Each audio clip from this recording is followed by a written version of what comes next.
Hello, this is Miss Seow here. Today I will do a short sharing with regards to Secondary 2 NT, and it's on the topic of algebra. Now, if you remember, you have learned a little bit about algebra sometime in Sec 1. Yeah? Now let's go deeper into this topic. Now, algebra deals with unknowns. Unknowns come in the form of letters, like for example, X, Y, or even Z. Let me introduce you a new term that is called coefficient. Now, what is a coefficient? A coefficient is the number in front of an unknown. Okay? So you would have learned last year that an unknown refers to a letter where a number can be represented. For example, X, Y, or even Z.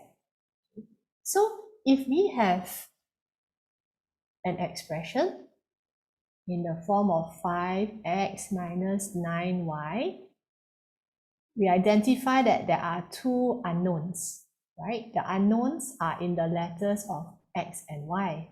Let me put that down. These are the unknowns. Now, what is the number that comes in front of the unknown? That is the coefficient. So the coefficient of x is the number that comes before x, and that is 5. Okay? So this is it. Okay? And the coefficient of y is the number that comes before y. So it is minus 9. You realize that the negative sign that comes with 9 also is put in as the coefficient. Now, let's take the chance to write down the coefficients of x, y, and z in each of the following expressions. Let's take a look at question 1a and 1b. Thereafter, you should be able to try out questions 1c and 1d. Let's find the x coefficient of a, which is x plus y plus z. So what comes before the letter x? Well, if there is no number before that, the number is actually 1. So the x coefficient is 1. How about the y coefficient? Again, there is no number before the letter y, so it has to be the number 1. Y coefficient is 1. Z coefficient is also 1. Okay? Now, let's take a look at b. For b, the x coefficient refers to the number that comes before x, and that number is minus half. Let me zoom in further. Y coefficient would be the number that comes before y, and that will be 0.54. Lastly, the number that comes before z would be minus 1/3. You might wonder about the last column, the word constant. What is constant? Constant just refers to numbers without an unknown attached to it.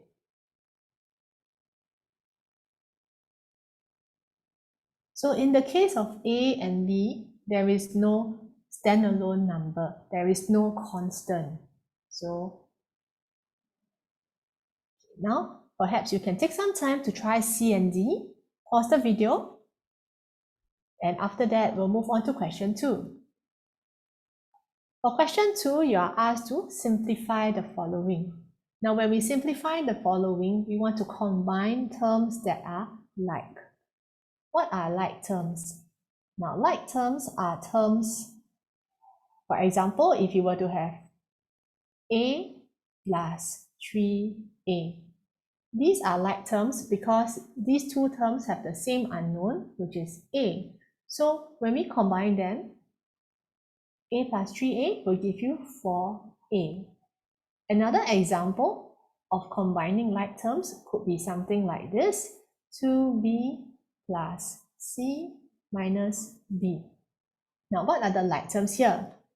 You'll realize that the 2b minus b are like terms. Let's put them together.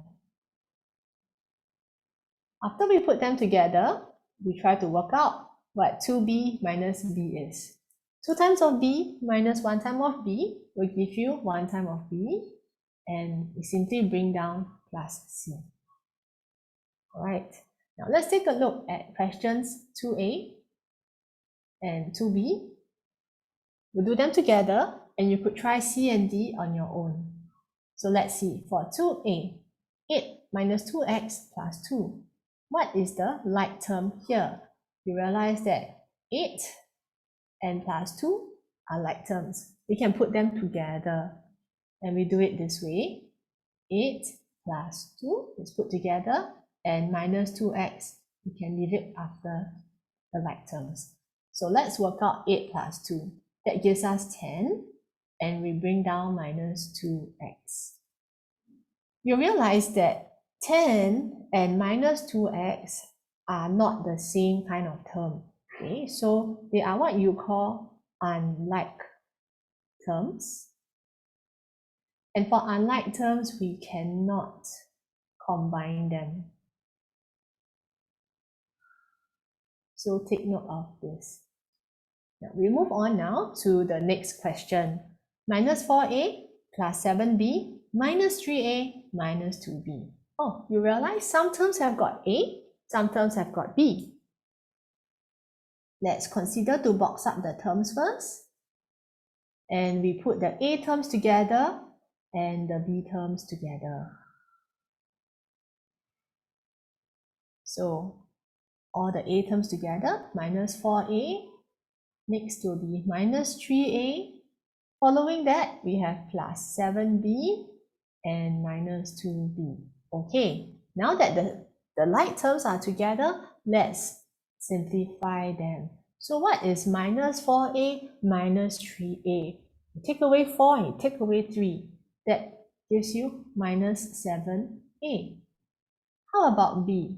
7b, take away 2b, so you are left with plus 5b. So that would be the answer for 2b.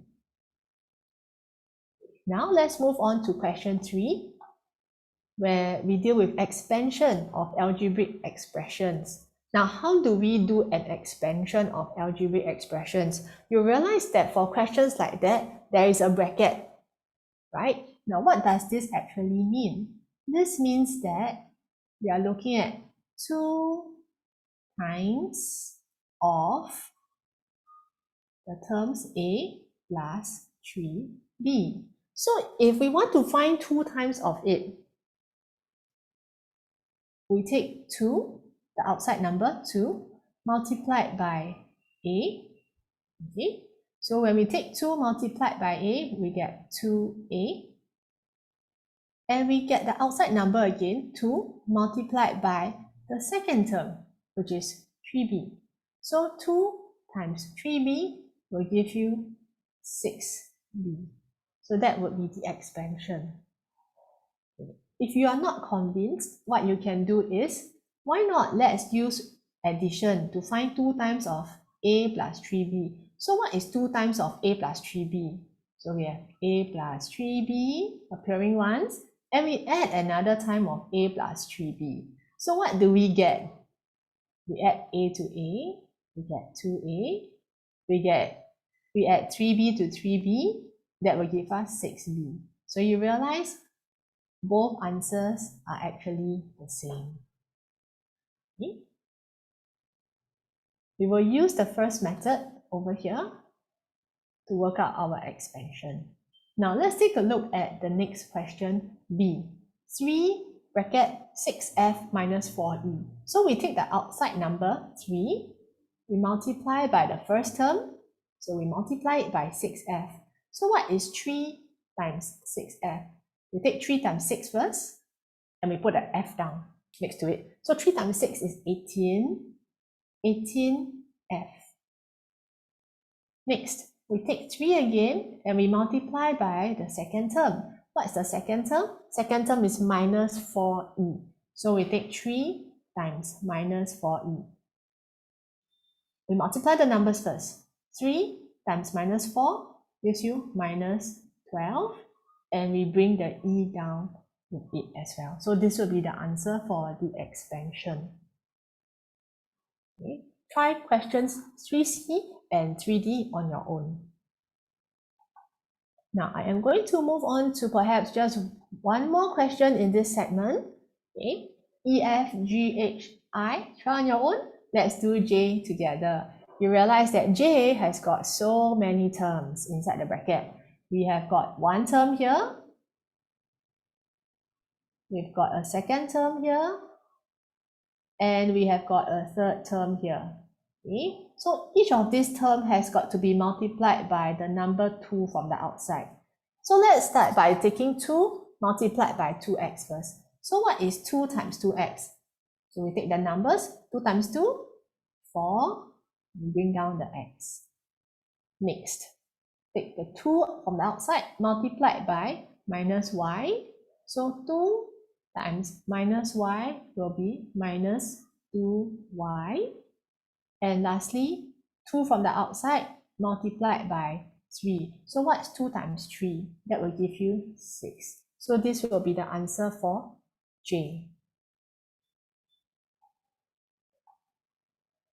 Lastly, I will leave you with this challenge question, whereby it is a word problem for you to solve.